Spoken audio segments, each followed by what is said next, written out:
Welcome, everyone, to another edition of Stepping Up to the Plate. I'm your host, Michael Vega. So glad you could join us here with some scintillating sports talk here in Milton. As you know, it's football season. It's in full gear right now. The Patriots winning down in Miami for the first time in 2019. Unbelievable. Mike Vrabel running down the sidelines of this man, Antonio Gibson, on the go-ahead touchdown. That's unbelievable image that was going to be carved into all our memories here. And, of course, the Milton Wildcats continue to roll with a big win at home at Brooks Field last Friday over Central Rhode Island, 34-26. Unbelievable. The Wildcats now 2-0 on the season, ranked 13th, holding steady in the Boston Globe top 20 poll. No movement there for the Wildcats, but a lot going on, and incredible performance, Al, by the Wildcats, with Patrick Collins throwing for 3 touchdown passes, including a pair of touchdowns to Ronan Salmon of 63 and 39 yards right before the half that gave the Wildcats a big 25-6 halftime lead, and they needed that buffer to withstand a comeback by Central in the second half. They were outscored 14-7 in the third, made it a little bit dicey, and then, of course, got another touchdown. But the Wildcats in rally with a big safety that helped create a little bit of a buffer. And I'll tell you, it shouldn't have been as much of a knee knocker as it was at the end if it weren't for the officials that kept tacking on time and seconds and giving Central like one reprieve after another in order to pull it out. And finally, the Wildcats get it done.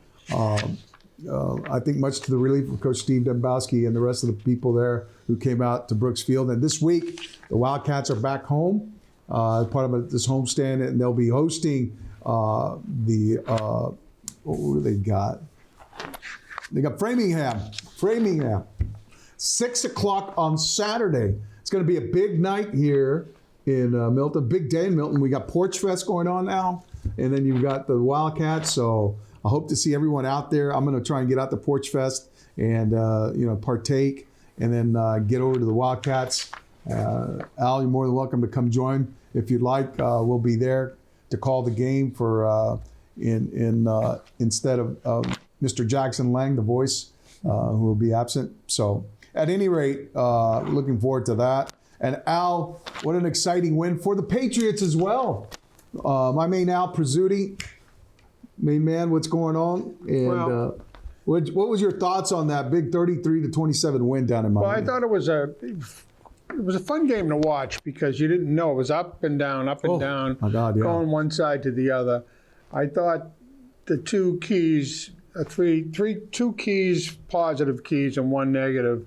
The negative was the secondary, which in 2 games really can't stop a decent quarterback if he's got time. Big concern. So they've got to rush the quarterback so that he doesn't have time to throw a 20-yard pass, because that's what they've been giving up, is 20, 25 yards on third down. Yeah. So that's the negative. The positives were the way they came back, which I think shows that this team, A, is well coached, 2, believes. Yeah. Because after they let that Miami touchdown go, Gibson goes 90 yards. Unbelievable. I mean, unbelievable. Scooted down. That was the key of the game at that point. Now, I think that the second key for me was the utilization of Ramondre Stevenson, both as a runner and as a receiver. He had, if I'm not mistaken, 5 or 6 receptions, and he had 50-something yards on the ground, one which was 20 yards. So he led all rushers. Yeah. With 11 carries for 54 yards. Yeah, but he had one. And he led all receivers as well for 5 for 88, including 55 on that big third down conversion. The conundrum for me is watching this kid when he's on is a terrific player. Yep. When he was, I think he lost a little of his self-confidence when he fumbled so much a couple of years ago. Yeah. But you got to utilize a kid like that, because if they, well, going back to the keys on the game, they ran and they passed well. So that balance, they were almost 50-50, Yes. which is a big change from the first week, which Correct. was 75 or 80 passing. Well, so if they know you're going to pass, they're going to cover you. Right. So And they're going to pin their ears back and come after you. I thought because it was down in Miami, they hadn't won since 19, Yeah. that it was a good win. They had to win because, they're going to come home now and play Pittsburgh, which I think is going to be a favorite. And Pittsburgh should be a favorite, but not a big favorite. But so there's a lot of things I like. Drake May did a couple of things I liked, and a couple of things that I think he still needs to work on. He can run. Yeah. I mean, the kid can run. Well, you saw that on the touchdown where he breaks containment out of the pocket, rolls to his right, and he's still looking downfield, which forces the defense to stay with the receivers and creates that buffer for him to run. And so he ran right to the pylon. Why not? You know, if the guy can do it, I'm all for it. And Drake May had an unbelievable performance, 19 of 23, 230 yards passing, 2 touchdowns, and a rating of 137.3, career high for him. Yeah. And yet, Al, Mike Vrabel couldn't find it in him to award him a game ball at the end of the game. And you know what? Some people are now claiming, oh, that was a big mistake on Mike Vrabel. He just lost his room because, all the players respect him. But is that Vrabel being Vrabel and trying to tamp down the enthusiasm over this guy, while patting the heads of the backs of those guys who may have needed it more, Yeah. Well, I don't know whether I would have given it to him kicker, or whether I've given it to Ramondre, whether I've given it to Gibson. I mean, those are all big plays. Sure. So I mean, it wasn't a definitive May should have got it. There was some issues. There were worthy performances, and all those guys that did get big game ball, I would venture they were worthy. But I mean, so was Drake May, Yeah, I mean, and here's the thing I liked about his performance, Al, is that you saw it evolve. You saw him evolve as a little bit as a quarterback, and here's where you saw that the maturation was. He climbs the ladder in the pocket as it starts to disintegrate. He just slips the rush and delivers that 55-yard pass, to Stevenson on the run, fingertips, enables him to get 55. He almost overthrew him, though. That's kind of been his problem. But you know what? And he did overthrow Travion Henderson earlier in the game on that same route, on that same play, and yet they came back to it and he hit it. Well, I think we got to remember that Josh McDaniels made an adjustment from week 1, which was primarily a passing game, to a 50-50 pass and run, which I think is beneficial for May. And the defense, Al. Yeah, well, the offensive line played pretty well too. I mean, some things are coming together. I don't believe they'll only win 4 or 5 games this year. I think they could be in the 7 to 10 range. They very well could win this game coming up against the Steelers on Sunday. Well, it's at home. They should put up a good fight, but we'll see. And you know what, Al? You said a very important thing right there. This team, I think, is showing everybody that they will put up a fight, that they will play in the image of their coach. They love the coach. Yeah. And they want to play, and they respect their coach. Yeah, but they also believe now that by being coached well all around, I'm not talking about just Vrabel, I'm talking about Josh McDaniels and defensive and all that stuff. Don't forget the defensive coordinator coach wasn't even there. Yeah. And this kid stepped in and did a nice job. Did. So I think they're saying, you know what? 2 years ago, the last 2 years, they said, we're not going to win. Yeah. In the back of their minds, they're saying, we're not going to win. With this guy. This team is saying, you know what? If we play and do the things that we're supposed to do, we have a chance to win every game. So let me ask you this. How many NFL coaches have you ever seen run alongside the sidelines with their kick returner on a touchdown? Well, I don't think I've ever seen Tom Landry do that, Don Shula, Vince Lombardi, certainly not Belichick, none of the greats. Well, what's his name? The coach for Oakland. Pete Carroll? Carroll, he doesn't run down there. He just looks like he's in a maternity ward waiting for the kid to... He just turned 74 out. Just turned 74. Anyway. Unbelievable. And he's still out there. He's got... Al, what I'm trying to say is that Vrabel has juice. Oh, yeah. And he brings it. and his players love it, and they buy into it. And Al, that's what this team needs right now. When the going gets tough, when you're up against it, can you believe in your coach to bring you through it? They need this kid safety back. Christian Gonzalez. They need him. Al, I'm wondering, there were some cryptic things that Vrabel did say at the beginning of the week about his availability, saying, well, there's a chance. And then he comes back and said, there's a chance anything could happen. And that raised my antenna a little bit, because anything could happen means also a trade. Yeah, well, and if this kid is like holding out, staging his own holdout right now, passive holdout. Yeah, well, I don't know. Then that means that they could deal this guy, and there's a demonstrable need, including here, for defenders of his ilk.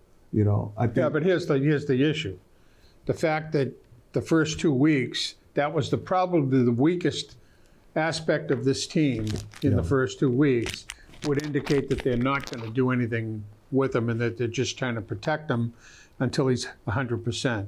Because you put him in there and he gets hurt again, he could be out for, But you can sense Vrabel's growing frustration with the situation, because they're having to do it with a patchwork secondary that's getting lit up by the likes of Tua Tagovailoa,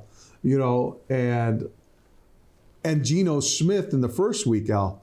I mean, Geno Smith had 9 completions of 20 yards or more against this. Yeah, well, I mean, this is clearly their weakest aspect. And a guy like Aaron Rodgers, he's old and he's a feisty son of a gun, but he could tear them apart. But that's if he's given the time. If he's given the time. And he's a guy that's shown that he's not terribly mobile now. But he's a stationary target. So the pass rush has got to be there. And that's the thing. It puts an inordinate amount of pressure on the pass rushers to get home. And I think they were well invested in that this year, bringing in Harold Landry, Milton Williams, to add to this other guy, Clavon Chasen, who is pretty active on the edge. You got Barmore up but the middle. It's a matchup. It is. If the offensive line of Pittsburgh is not that good, then the pass rush could be very effective. Yeah.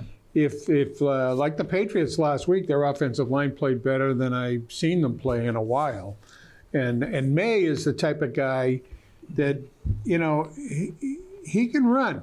Yeah. And if he looks and he doesn't see if he sees those guys are covered, and the offensive line is holding guys off, which they did. Yeah. Then he'll run. Yeah. So we'll see. And Al, here's the thing.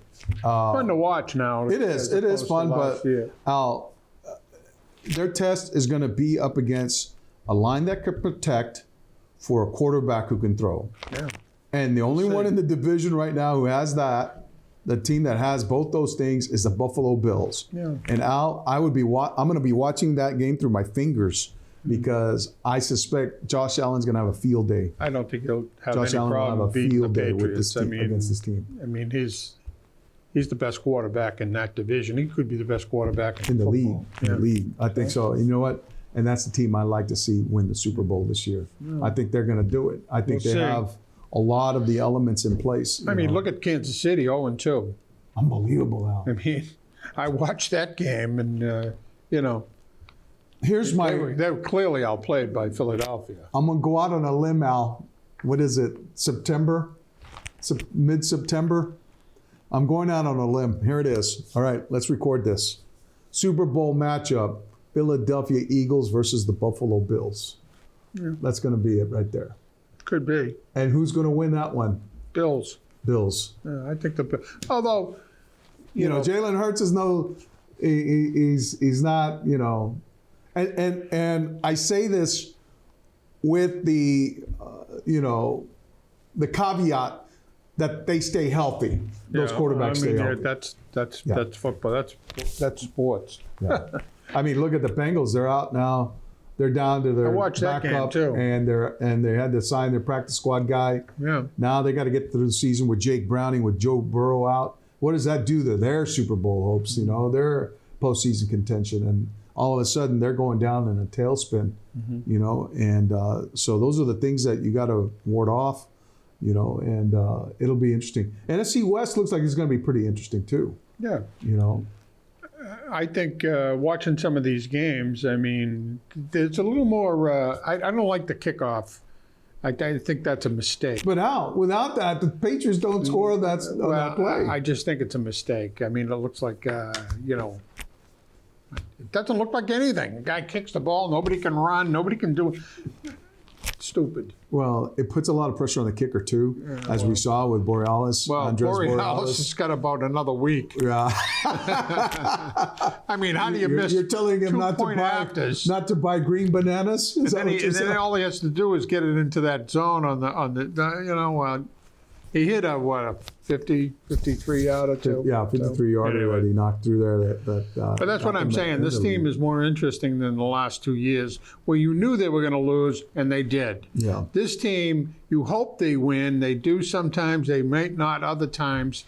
That's a big difference than, you know, watching the Three Stooges in between halves. You know, Al, and to segue here, I think you just described the Red Sox of 2025. Well, another. You know, I mean, they're a team that for much of the summer, much of this year, what was that team that you thought, even though they were behind, you believed that they could pull it out? Well, I tell you one thing, though. The team is going through a stretch where, again, they can't hit in the clutch. Last night they had the bases loaded, nobody out. At the time, it was nothing.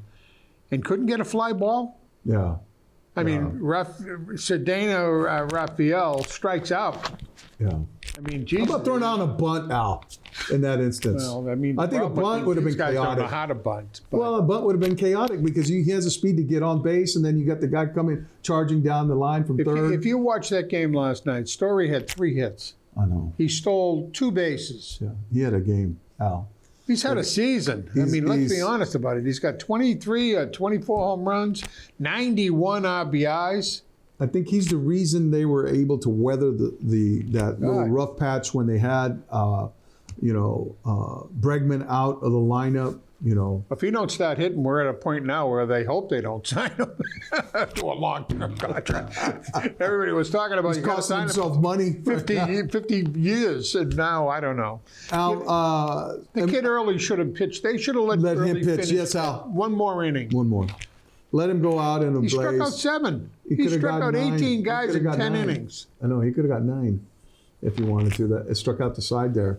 But, yeah, I think it was a little premature by Cora. Cora was thinking that they'd already seen him once before down there out in Sacramento. And then they come back, and they've already been through the lineup, twice, and they're coming around the third time. Yeah. He was figuring they were going to catch up to him. I kind of like Kelly, though. I like his stuff.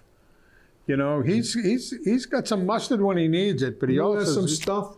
Garrett Whitlock. No, that's some stuff. Well, he has. But, you know, I like the way he's come out and competed. Well, you expect it from Whitlock. You don't expect it from Kelly yet. Yeah. And I mean, like we expect Aroldis Chapman to come in and strike out guys and not give up hits. That's what a closer does. But I think right now they're in trouble. I think so too. They're a little bit listing because right their now. Schedule is worse. And not only that, the teams behind them are catching up now. Well, yeah, the teams are playing better. The teams behind are playing better, while the Red Sox are playing like this. Right now. They're middling. And after this Oakland series, they're going to play Tampa and Toronto. And, Yankees are. And do they play the Brewers at the end of it? No, they play Tigers at the end, which they mean they're not going to win. So they got the worst schedule. Yeah. And, they're going to have to play better than 500 baseball. They're probably going to have to win the series against Toronto and Well, they have to win Toronto. They have to finish with 2 out of 3 against the A's. And then Crochet can help them in the end if they have to play the Tigers, Right. We'll see. It may come down to him. It could. Al, it could come down to him. He's giving up home runs right now. He's pitched a lot of innings. Yeah. That's the biggest more thing. Innings than he's ever pitched in his career. He struck out 12 the other day, but he gave up 3 home runs. But to a team that hits home runs like you and I have Wheaties every day, they hit them. Unbelievable, Al. But that was a great performance there, and it'll be interesting to see how they weather that bit of a. Well, they got two more lull. games. They got one today, one tomorrow afternoon. And then which they're I'm on the not gonna be road able to see. on the road to Tampa, and then yeah. off to Toronto. Yeah. So Well, the Bees opened up, just as a little change here, the Bees opened up their camp today. They Yeah. play Sunday. They play, I think, the Capitals in Washington or whatever. unbelievable. But looking at this team, and I did a little stuff for the, for the show, but also for myself, they've got 28 forwards. Yeah. 28 forwards that are in camp. And if I mention their names, you're going to go, who the heck are these? You got guys like Abate, Arvidsson, who's a scorer, incidentally. He had been a scorer before. Bancroft, Beecher, Blumel, Brown, Duran, Essamont, Faranucci, then Geeky, Harrison, Jenna, Lysell. I mean, go down the list. You got Lindholm, Mark McLaughlin. Did they get rid of him? Lysell, Merkelov, Minton, Middlestat, Pasternak, Poitras, who's been here, he's now down here. Yeah. I mean, Schmatz, Reeves, Toffee, Vry, and Zaka. I mean, I mentioned 28 guys, and we know what, 6? Yeah. And then if you look at the defense, which is, I mean, obviously you've got Lindholm and Lohrei, McAvoy, Peak, and Zadorov. Those are 6 guys that, and then the kid, I forget how you pronounce his name, Jakahuru, whatever, they picked up from Buffalo. Jakahuru. Yeah, Yeah. not an easy name to say. Yakihuru. Those guys are going to be the Yokihuru. 6. Then you've got, I mean, guys that we don't even, I don't know how good they are. Callahan, Brent, Edwards, Felix, Gallagher, Harris, Johnson. I mean, and then in goal. And then they brought 10 rookies to this camp. Yeah, well, then there's 5 goalies in camp. Yeah. So you got Swayman. Everybody knows Swayman, and hopefully the Swayman of 2 years ago and not the one From last season. year. Yeah. Korpisalo is odds-on favorite. He's got 3 more years, incidentally. Yeah. So they either trade him or they're in trouble. Right. DiPietro is the guy who won what you'd call the Calder. in Providence. He's a Yep. pretty decent guy. They let the other guy, Boosie's gone. So you've got Cavalis, you got DiPietro, you got Korpisalo, you got Slayman, and you got a kid named Zitek. I don't know anything about him. So it's going to be DiPietro, Korpisalo, and Swayman. Right. If Korpisalo does, and he wants to play more, he only played 20-something games last year. Yeah. But if the back of their mind they're saying Swayman's going to be a 40 or 50, Korpisalo's going to want out anyways. Right. Now, who's going to take him because he's got 3 more And what do they years. get in return? Are they looking Well- specifically to add a pick? Well, the Or a problem is if they let- is there another body that they can add that Well- can wedge into that? They got a bigger problem if they keep Korpisalo and they let DiPietro back to he goes on waivers so he can be picked by another team. So they don't have any options on him. Wow. So No. they've been in a bit of a corner there, but I think everybody that I've read, everybody's picking this team to just barely make it or not make it. So we'll see what Marco Sturm. right. That's Can the do. X factor, Al. Yeah. We don't know what he's looking for. We don't know who he plans on keeping. Well, he's added some muscle here. You got Corrali back. You got you got a lot of guys who can hit, and we'll see. Well, this kid Jackson Edward is someone that they're talking about being in that same vein, a big, young defender who is, not averse to playing the physical game. Two things that they've got to happen for the Bruins. One, they got to develop an identity. Yeah. And the identity has got to be, like it's always been, a good defensive team, solid defensive team, but also a team that you don't want to play because they're tough. They hit. They do the things that they're supposed to Take do. you off your game. And Yeah. they back check, they forecheck, which is really the defense. I'm not talking about defense meaning the defenseman. I'm talking about forwards, back checking, forward checking, poke checking, which is a lost art in hockey. Yeah. So, anyways, I'm looking forward, as I always do, looking forward to the season. Yeah. And we'll see. I mean, it'll be interesting because Sturm's new. And of the players I just mentioned, there were 28 forwards, Ooh, 17 a handful that you could defensemen. name. A handful of those forwards you knew. That's it. Yeah. So it's going to be a different team. That's good, Al. That's what they What's need. good about it is that the you team need that they change. had last year didn't do it. Yeah, and you need to change it up. So, anyways. but I mean, that's what gives everyone a little bit of excitement. You know, it's going to put fans back in the seats. You know, And then lastly, before we run out, Scotty Scheffler wins his tournament. The kid that was behind him on a par 5 hits a drive, a big drive, puts it on the green, and then 3 putts. oh, unbelievable! I mean, unbelievable. Unbelievable. Al. But anyways. Well, that's going to be awesome. And we want to remind everyone that this weekend, the Wildcats are back home at Brooks Field. This time, it'll be Saturday, 6 o'clock. You can catch all the action here on Milton Access TV. The game from Milton's win over Central Rhode Island is currently airing on YouTube, so you can watch that on Milton Access TV's YouTube channel.